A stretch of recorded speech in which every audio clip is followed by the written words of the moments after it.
I didn't know it would seep into me like poison. None of us did. Back then, the excitement of the role, the promise of fame, was a song I couldn't resist. You're perfect for the Tin Man. The director had said, eyeing me with that hungry, hollow smile. We want real, authentic, pure art. Real. It always starts with that word. And so I agreed when they told me the makeup would be special. An aluminum paint, a metallic sheen that would make my face gleam like I'd stepped straight out of a fairy tale. I sat in the chair for hours. The makeup artist was meticulous, layering on the aluminum liquid with a brush that felt stiff, almost sharp against my skin. The paint was cold, seeping into my pores, stiffening as it dried. I barely recognized myself when I glanced in the mirror, a grinning, gleaming statue of a man. Don't smile too much. The makeup artist warned. It might crack. Crack. I should have paid attention to that word too. The first sign was the itch. It started as a tickle under my chin, just beneath the aluminized jawline. Cut! I scratched absently, my fingernails scraping against the hardened paint. Nothing. My skin wasn't mine anymore. It was smooth and unyielding, a surface more metal than flesh. By day 3 of shooting, the itch had grown into a wildfire. My face burned underneath the layers of makeup, and the feelings spread like ants crawling up my throat into my ears. My skin no longer itched, it screamed. It's fine. The director barked when I complained. Art is sacrifice, remember? Look at you! You're beautiful! The Tin Man lives because of you. Beautiful. I stopped arguing. I stopped sleeping too, because every night I would wake with my body cramped in agony. Fingers curled into claws, toes bent until I thought the bones might snap. My skin felt hot, but my reflection was still ice cold. Then the coughing started. I was in my trailer rubbing my forearm absently. Aluminum dust shimmered off my fingertips like falling ash. I coughed once, then again, harder this time, and felt something catch in my throat. When I spit into the sink, the sputum was grey. Dark veins of aluminum streaked through it. It's fine, I muttered to myself, but my voice sounded wrong, hoarse, metallic, as if something hollow were vibrating inside me. I leaned in close to the mirror and gasped. The skin around my mouth had cracked.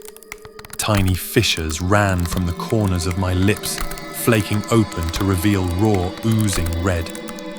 I touched it, and a piece of silvered skin peeled away like dried paint. I bit back a scream. I had become what they wanted, but... I went back on set the next morning, but no one would look me in the eye. Don't touch him. I heard one of the extras whisper. The stuff gets on you. It doesn't come off. My co-star recoiled when I brushed her arm. I looked down to see aluminum dust smeared across her pristine costume. I tried to wipe it away, but my fingertips left behind streaks, and when I pulled my hand back, my nails had turned silver. The burning worsened. My skin, no, my surface, tightened until I could barely move. I felt like a statue that might shatter if I moved too quickly. Still, they made me perform. Still, they called it art. The final scene was meant to be triumphant, the Tin Man walking into the sun.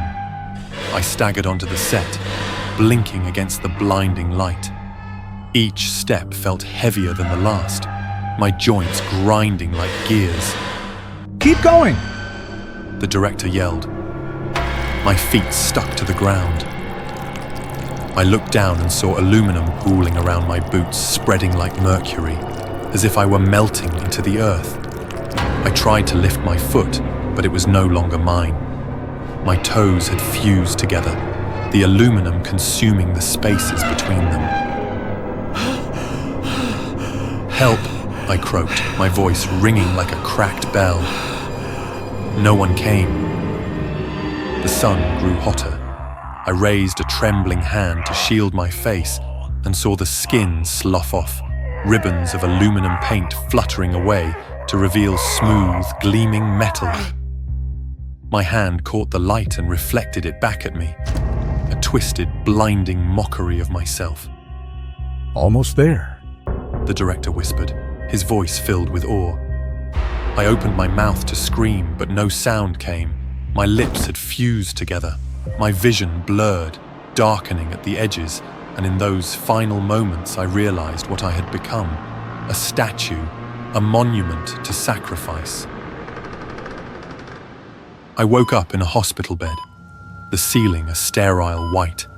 My lungs burned with every breath, and a mask hissed softly over my face, pumping oxygen into me.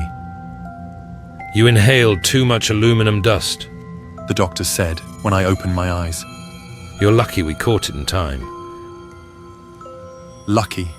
I spent 2 weeks trapped in that bed, ribs aching with every inhale, my body slowly purging itself of the aluminum poison. They told me my skin had turned blue during the reaction. I tried to laugh at the irony, but the sound came out broken. The studio sent flowers, but no apology. They're replacing you. My agent told me. It's not personal, okay? They're changing the makeup. It's safer now. Safer. I lay back in bed staring at the ceiling, imagining the next poor fool sitting in that makeup chair, letting the aluminum seep into his skin. I wondered if he'd see me in the mirror, a shadow of the Tin Man, trapped forever in the cracks.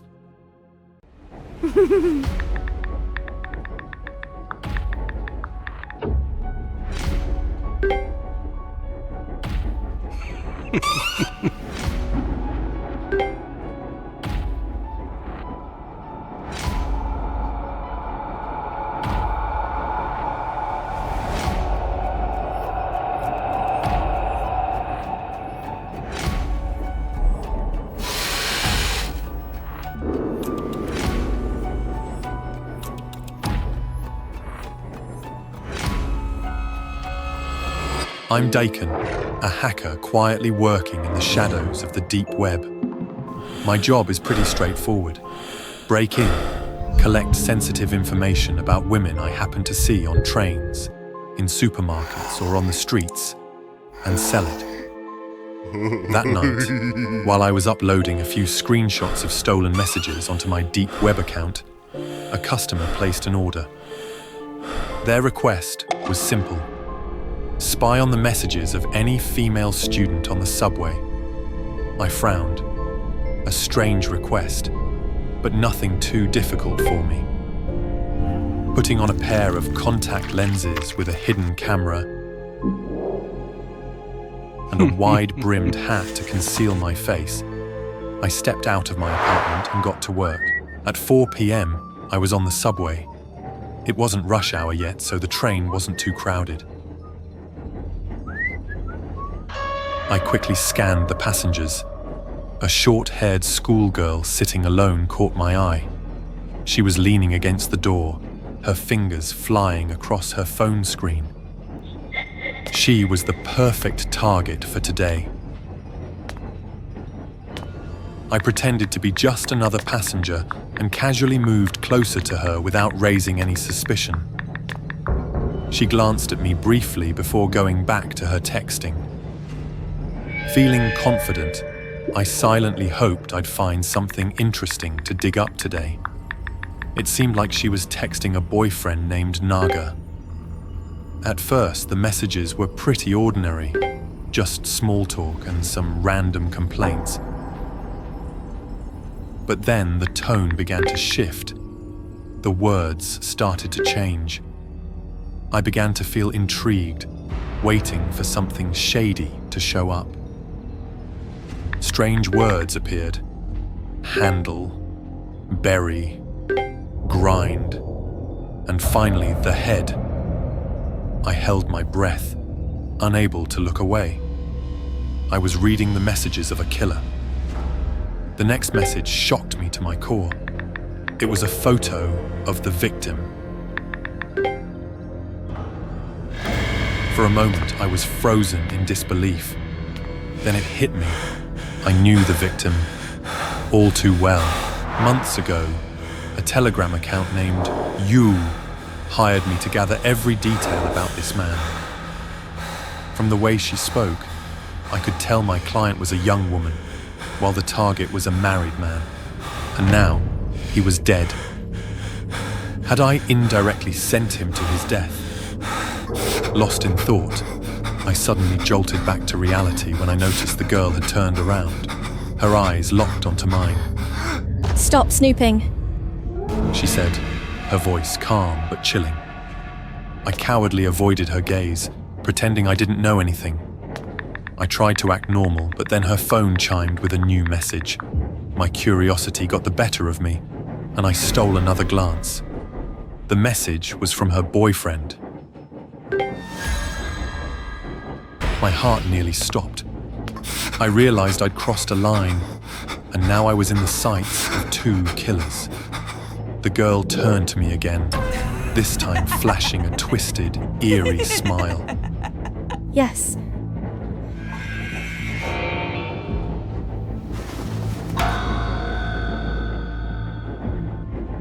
The blood in my veins turned to ice. I stumbled back, hitting the train door. Without wasting another second, I bolted, running toward the last car of the train. I thought I could escape. After getting back to my apartment, I locked the door. 3 layers of locks. I leaned against it, gasping for air, trying to calm myself. Suddenly, my phone buzzed. It was that You account again. They sent me a video. My hands froze as I stared at the screen, fear rising in my chest.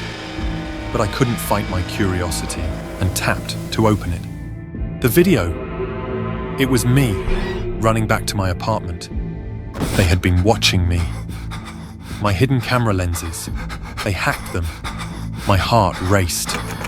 Then I heard it, the sound of my electronic lock. Someone was entering my passcode. Before I could react, the door was kicked hard. The locks I thought would protect me started to give way. Panicking, I ran toward the window, but just as I reached it, the glass shattered. Shards flew across the room. She walked in. Yuko, a knife strapped to her thigh, her cold, predatory eyes locking onto mine. I screamed, my voice cracking. "You're you! I gave you the information you wanted. We had a fair deal. Why are you after me?" Because you know too much. Before I could react, Naga appeared behind me, grabbing my arms and pinning me in place. I struggled, yelling for help, but it was useless. Yuko stepped closer, her voice cold and even. I've discovered that handling someone is quite fun. And your deep web account, your client list, that's exactly what I need to hunt down my next victims.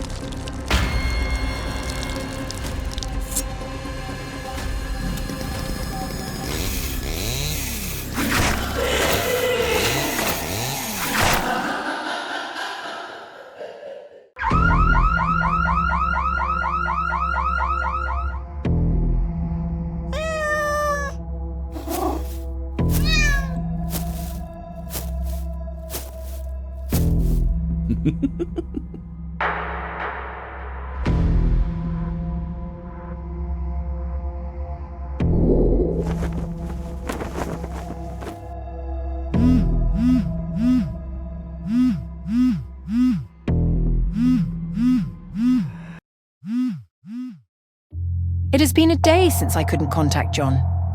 I smirked to myself. After everything I had done, I still couldn't keep him. "Hey, Anna." Suddenly, John's gentle voice rang out, startling me as I looked over. John appeared before me with a gentle smile. His smile made my heart race. But outwardly, I still calmly looked at John, like neighbours with meaningless small talk. Suddenly, he told me that this time he only came back to pack his things before moving back to his hometown to marry the girl his parents had chosen for him.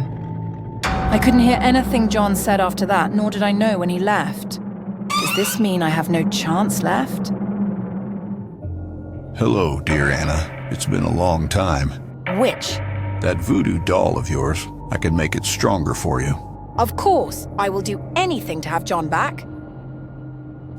Even if it means doing something crazy, like using a voodoo doll. The person who called himself the witch contacted me a few months ago. He gave me a voodoo doll and instructed me on how to use it to attract John's energy. And the doll really worked. John gradually became more proactive with me, but that still wasn't enough to keep him by my side forever. This time, to increase the power of the voodoo doll, the witch suggested that I use my own blood to nourish the voodoo. Make John cancel the engagement immediately. I could feel the doll actively sucking my blood like a real living creature. That made me a bit uneasy. But when John texted me that there was a problem with the wedding arrangements, the joy made me ignore all the warnings in my heart and truly believe in the power of the doll. As such, I became more and more dependent on the voodoo doll. I nurtured the doll more enthusiastically, feeding it more blood.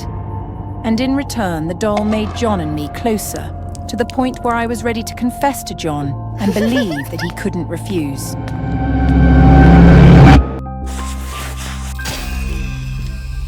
But sometimes I wonder if my happiness is right, if it can last long.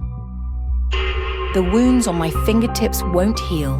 My hair is falling out uncontrollably. My body is emaciated. All signs are warning me that my body is not okay at all.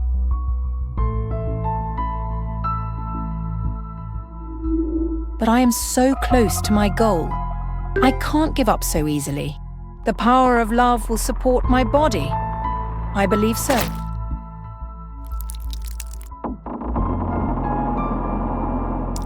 As long as I have John, I am willing to give up everything. And I am determined. Tonight, I will confess to John. John will be mine forever. I'm sorry, but I only see you as a sister. This can't be happening. The doll was clearly working so well. No, you can't leave! My mind went blank, with only one voice echoing in my head. Don't let John go. And the doll was the only thing I could think of. I saw John clutch his chest, crying out in pain as if something had really stabbed him. Then John collapsed right in front of me. I snapped back to reality. I never thought the doll could actually affect John's body. Trembling, I slowly reached out to check John's breath. Don't worry, he's not dead. The familiar voice suddenly appeared like a lifeline to me. Yes, I didn't do anything wrong. John is still okay. With the witch here, he will help me and John be together forever. The witch placed John and me in position and began the ritual. Up until now, John still hasn't woken up, which makes me a bit worried.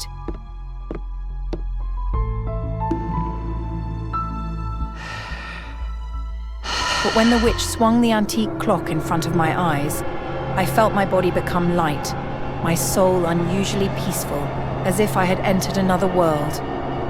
Is John proposing to me? Overflowing with happiness, I felt like everything was finally mine. Suddenly, John's face twisted, his body covered in blood, his eyes filled with hatred as if he was seeking revenge. I screamed in fear and the space around me began to collapse. I sighed in relief, realizing it was just a nightmare. The scene before me changed once again. I saw John driving alone in the forest. Suddenly, he screamed in pain and pulled his legs up onto the driver's seat. A sense of danger struck my mind, my eyes glued to John's car as it lost control. Helpless, I closed my eyes in fear. Then a terrible crash sounded. I opened my eyes. I found myself standing next to a crashed car, and inside, John was lying motionless. A horrifying truth flooded my mind. John was dead, and I was the one who killed him. I screamed in agony, but the witch's mocking laughter echoed all around.